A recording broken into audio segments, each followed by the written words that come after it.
آٹھواں مقام یہ ہے کہ قیام کی حالت میں نماز گزار قیام کی حالت میں ہے اور شک ہے 5 اور 6 رکعتوں میں، قیام کی حالت میں شک کرے کہ میری 5ویں رکعت ہے نماز کی یا 6ٹھی رکعت ہے، 4 سے گزر چکا ہے، یہ یا 5ویں رکعت ہے یا 6ٹھی رکعت ہے۔ تو یہاں پر غور و فکر کریں، اگر ثابت ہو جائے کہ یہ 5ویں رکعت ہے بیٹھ جائیں، اگر ثابت ہو جائے یہ 6ٹھی رکعت ہے، 2 رکعتیں زیادہ ہو رہی ہیں، نماز کو چھوڑ دیں، 5ویں رکعت پہ پتہ چلے بیٹھ جائیں تو آپ کی نماز صحیح ہو جائے۔ تو لہٰذا اگر شک برقرار رہے کہ 6 یا 5 نہیں معلوم قیام کی حالت میں ہے تو لازم ہے کہ فوراً بیٹھ جائیں۔ جب بیٹھ جائیں گے اگر 5ویں رکعت وہ ختم ہو جائے گی، 4تھی رکعت پہ آپ پہنچ جائیں گے، یعنی 4 پر بھی نہ رکھیں، بیٹھ جائیں، یہ 4تھی رکعت ہو گئی، 5 کو میں نے ختم کیا، بیٹھ گیا، اور بیٹھنے کے بعد تشہد پڑھیں، سلام پڑھیں، نماز ختم، نماز کے فوراً بعد 2 سجدے سہو بجا لانا ہے کہ ممکن ہے کہ 1 رکعت اضافی ہو چکی ہو، لہٰذا 2 رکعت 2 جو ہیں سجدے سہو بجا لانا ہے۔ حضرت آیت اللہ مکارم کے مقلد اگر ہیں تو نماز کو دوبارہ بھی بجا لانا ہے۔ تو سجدہ سہو کے لیے کیا کریں گے؟ اگر آپ کو پتا چلا کہ میں نے ابھی سجدہ سہو بجا لانا ہے، مثلا کبھی سلام بیجا کے لیے، کبھی کلام بیجا کے لیے مثلا آپ کو سجدہ سہو کرنا ہوتا ہے، کبھی تشہد فراموش کے لیے سجدہ سہو کرنا پڑتا ہے۔ ایک مقام یہ بھی ہے کہ 5 اور 6 میں شک ہوا، قیام کی حالت میں آپ بیٹھ گئے، نماز کو تمام کیا، اب 2 سجدہ سہو بجا لانا ہے۔ تو طریقہ یہ ہے کہ نماز کے سلام کے فوراً بعد سجدہ سہو کی نیت کریں گے کہ میں 2 سجدہ سہو بجا لاتا ہوں، قربتاً اللہ، واجب قربتاً اللہ کی خوشنودی کے نیت کے بعد آپ نے سیدھا جانا ہے سجدے میں، باقی کچھ نہیں کرنا۔ نیت کے بعد فوراً جائیں گے سجدے میں، پیشانی کو جس طرح نماز میں سجدے میں رکھا جاتا ہے پیشانی کو اسی طرح سجدے میں رکھیں، باقی پورے 7 اعضاء زمین پہ ہوں، اور ذکر سجدہ سہو آپ بجا لائیں گے۔ ذکر یہ ہے بسم اللہ وباللہ السلام علیکہ ایہا النبی ورحمۃ اللہ وبرکاتہ۔ یہ جو سلام میں آپ پہلا سلام پڑھتے ہیں یہی پڑھنا ہے، اس سے پہلے صرف یہ 2 کلمہ بسم اللہ وباللہ یہ پڑھنا ہے، بسم اللہ وباللہ السلام علیکہ ایہا النبی ورحمۃ اللہ وبرکاتہ۔ اور بھی ذکر ہے، اس ذکر کو مقدم کیا اس لیے میں نے لکھا ہے۔ سجدے میں آپ نے سر رکھا سجدے سہو کی نیت کے بعد، اب یہ ذکر آپ نے پڑھا بسم اللہ وباللہ السلام علیکہ ایہا النبی ورحمۃ اللہ وبرکاتہ۔ پھر آپ نے اٹھ جانا ہے، بیٹھ جانا ہے، بدن کو ساکن کرنا، دوبارہ جانا ہے سجدے میں، بیچ میں کچھ نہ پڑھیں، سیدھا جائیں سجدے میں، یہی ذکر پڑھیں بسم اللہ وباللہ السلام علیکہ ایہا النبی ورحمۃ اللہ وبرکاتہ، سیدھا اٹھیں، بیٹھیں، بدن ساکن ہو جائے، تشہد پڑھیں جس طرح ہم نماز تشہد پڑھتے ہیں، اور آخری سلام پڑھنا ہے السلام علیکم ورحمۃ اللہ وبرکاتہ، تمام، یہ اسے جیسا ختم ہو جائے گا۔ یہ آسان طریقہ ہے۔ تو اگر حالت قیام میں 5 اور 6 میں شک ہو جائے تو فوراً بیٹھنا واجب ہے، تشہد و سلام پڑھ کے نماز کو ختم کریں، فوراً 2 سجدے سہو اسی طریقے سے بجا لانا ضروری ہے۔ بہرحال مومنین کو چاہیے کہ یہ احکامات انہیں سب کو جو ہے یاد ہونا چاہیے۔ حضرت آیت اللہ سیستانی نے فرمایا کہ ان کی توضیح المسائل ہے، الحمدللہ انہوں نے وسیع پیمانے پر 3-4 جلدوں میں انہوں نے توضیح المسائل انہوں نے جو ہے مرتب کیا ہے، اور اس میں اکثر و بیشتر مسائل جو ہیں جو تمام عربی کتابوں میں بھی ان کو بھی انہوں نے مثلا جمع کیا، نام ہے جامع المسائل۔ اردو میں صرف ابھی ایک جلد مفصل ہے، باقی جو ہے وہ مختصر ہے، فارسی میں چاروں جلدیں مفصل ہیں، انہوں نے لکھا ہوا ان کے ویب سائٹ میں موجود ہے۔ تو حضرت آیت اللہ سیستانی جامع توضیح مسائل جامع کے مقدمے میں انہوں نے فرمایا کہ جو شخص اسلام کو اپنے دین کے عنوان سے انتخاب کرتا ہے، لازم ہے کہ اس کے دستورات اور احکامات کو بھی زندگی کے تمام مراحل میں مکمل طور پر قبول کرے، یعنی زندگی کا کوئی بھی مرحلہ ہو، اس مرحلے میں جو بھی اسلام کے قوانین ہیں اسے قبول کرنا واجب ہے، چاہے وہ آپ کا اقتصادی شعبہ ہو، چاہے آپ کا علمی شعبہ ہو، چاہے آپ کے گھریلو شعبہ ہو،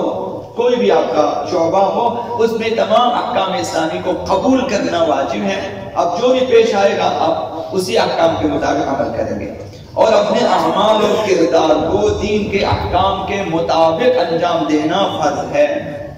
ہر شعبے میں چاہے کوئی بھی کام ہو، دینی احکام کے مطابق عمل کرنا فرض ہے۔ اس طرح عمل کرنے کے لیے لازم ہے کہ ایک مسلمان اپنے لیے پیش آنے والے مسائل کی نسبت احکام دین کو سیکھے۔ حضرت آیت اللہ سیستانی نے فرمایا کہ واجب ہے کہ سیکھے تاکہ عمل کر سکے، زندگی میں ان پر عمل کر سکے۔ قرآن کریم اور احادیث ائمہ ہدی علیہ السلام نے زیادہ تاکید کی ہے، اس سلسلے بہت تاکید کی ہے، اور سبھی لوگوں کو احکام دین سیکھنے کی تشویق اور ترغیب دلائی ہے، اور احکام الہیہ نہ سیکھنے کے نقصانات سے بھی آگاہ کیا ہے کہ اگر ایک بندہ، ایک مسلمان، ایک مومن، ایک شیعہ اگر احکام دین نہیں سیکھتا تو نقصانات بہت زیادہ ہیں۔ یہ مرنے کے بعد پتہ چلتا ہے، آج اگر آگاہ ہوئے، بیدار ہوئے تو ٹھیک ہے۔ وَإِلَّا فَقُولَ غَمِرَ الْمُؤْمِنِينَ النَّاسُ نِيَامٌ إِذَا مَاتُوا انْتَبَهُوا، کہ مرنے کے بعد بیدار ہو جائیں گے، پھر فائدہ مرنے کے بعد پتہ چلے اور نمازوں کی بھی ایک حالت ہو چکی ہے، روزوں کا تو یہ حال ہو چکا ہے، میرے حج کا، میرے جہاد کا، خمس زکوٰۃ کا تو یہ حال ہے، میں نے دنیا میں توجہ نہ کی، ابھی توجہ کریں۔ تو لہذا آقا امام جعفر الصادق علیہ السلام کی روایت ہے کہ حدیث فی حلال وحرام تأخذہ من صادق، اگر ایک مومن، ایک مسلمان کسی سچے انسان سے ایک حکم شرعیہ اخذ کرتا ہے، حلال و حرام کے سلسلے میں کوئی ایک مسئلہ، کوئی ایک حکم سیکھ لیتا ہے، خیر من الدنیا وما فیہا من ذہب و فضہ، دنیا وما فیہا میں تمام روئے زمین، اگر آسمان تا زمین اگر سونے چاندی سے بھر جائیں، وہ ایک مسئلہ جو آپ سیکھیں گے اس سے بہتر ہے خدا متعال کے نزدیک ایک مومن کے لیے۔ ہر کسی کے سرانے، ہر کسی کی لائبریری میں، ہر کسی کے تاخچے پہ، ہر کسی کے الماری میں احکام شریعہ کی کتابیں ہونی چاہیے، توضیح مسائل ہونا چاہیے، مختصر مسائل ہونا چاہیے، مناسک حج ہونا چاہیے، مثلا اگر عربی فارسی جاننے والے توضیح مسائل جامع ہونا چاہیے، منہاج السالکین ہونا چاہیے، عروۃ الوثقی ہونا چاہیے، مثلا اور بھی بہت ساری کتابیں ہیں، یہ احکام شرعیہ کے بارے میں ہے۔ واجبات المحرمات عید اللہ مشکینی ہونا چاہیے، واجبات المحرمات جو مفصل چھپی ہوئی ہے وہ ہونا چاہیے تاکہ پڑھ سکیں، یہ چیزیں واجب ہیں۔ تو غیر مسائل صلی اللہ فرمایا کہ دنیا و ما فیہا، سونے چاندی سے بھر جائیں، ایک مسئلہ اگر آپ احکام شرعیہ میں سے سیکھیں کسی سچے انسان سے، فرمایا وہ اس کے حق میں زیادہ بہتر ہے۔ سونے چاندی سے آپ کو کیا فائدہ ہوگا؟ آپ اگر پوری دنیا سونا چاندی سے بچ جائیں، یا مثلا آج کل کے دور میں ڈالر سے بچ جائیں، آپ کے الماریاں بھری ہوئی ہیں ڈالروں سے، کیا کریں گے آپ کو وہی شام کو ایک روٹی چاہیے، صبح کو آپ کو ایک کپ چائے اور ایک ناشتہ چاہیے، دوپہر پہ یہ صبح پھر رکھا ہوا آپ نے لوگوں کے لیے، تو کوئی فائدہ نہیں ہوگا جب تک دین کے کام نہ آ جائیں، جب تک اسلام کے کام نہ آ جب تک آخرت کے کام نہ آ جائیں، کوئی فائدہ نہیں ہے۔ انسان چوکیدار ہے پیسوں کا، وہ سنبھالا ہوا ہے، تالا لگا کے رکھا ہوا ہے، کہیں کوئی اسے ہاتھ نہ لگائے، بینکوں میں رکھے گا، پھر بھی چوکیداری کرنی ہوتی ہے جگہ پہ۔ جو چیز آپ کی آخرت کے لیے، آپ کے دین کے لیے کام آ جائیں وہ بہتر ہے، باقی ساری چیزیں ضائع ہیں۔ ایک شخص نے آقا امام جعفر الصادق علیہ السلام سے عرض کیا، آ کر کہا کہ میرا ایک فرزند ہے، وہ چاہتا ہے کہ حلال و حرام سیکھے،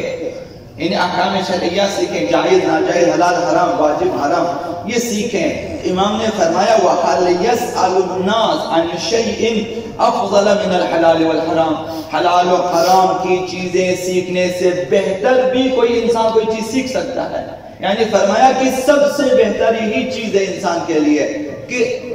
سب سے پہلے حلال و حرام کو سیکھیں۔ حلال کیا ہے، حرام کیا ہے، یہ سیکھنا چاہیے۔ امام نے فرمایا کہ کیا لوگ حلال و حرام سے بڑھ کر بھی کوئی چیز سیکھ سکتا ہے، سوال کر سکتا ہے؟ لہذا اگر مومن مسلمان کسی دین شناس شخص سے واجب و حرام، جائز و ناجائز اور صحیح و غلط کے بارے میں پوچھتا ہے، سوال کرتا ہے، تو یہ افضل ترین کام کرتا ہے عند اللہ، خداوند متعال کی نظر میں، اہل بیت اطہار کی نظر میں، پیغمبر اسلام کی نظر میں سب سے اچھا کام کرتا ہے وہ۔ لہذا پیغمبر اسلام نے افسوس کیا ہے ان لوگوں پہ جو ہفتے میں ایک دن دین سیکھنے کے لیے وقت نہیں کرتا، کہ ایک دن ہو کہ بھئی یہ آج میں نے احکام سیکھنا ہے، مثلا اتوار کا دن، مثلا جمعے کا دن، مثلا جمعرات کا دن، بھئی آج میں نے چھٹی کرنا ہے، میں نے دین سیکھنا ہے۔ آپ کتابیں پڑھ کے سیکھیں، کسی سے پوچھ کے سیکھیں۔ آج کل تو مثلا پوری دنیا میں جہاں جس سے سیکھنا چاہے آپ کے لیے وسیلے فراہم ہیں، آپ سیکھ سکتے ہیں، پوچھ سکتے ہیں، خود مجتہدین کے پاس بھی آپ سوال کر سکتے ہیں، ان کے دفاتر والے جوابات دے دیتے ہیں، کوئی مسئلہ نہیں ہے۔ تو نہ سیکھنے والے مقصر ہیں اور عند اللہ جواب دہ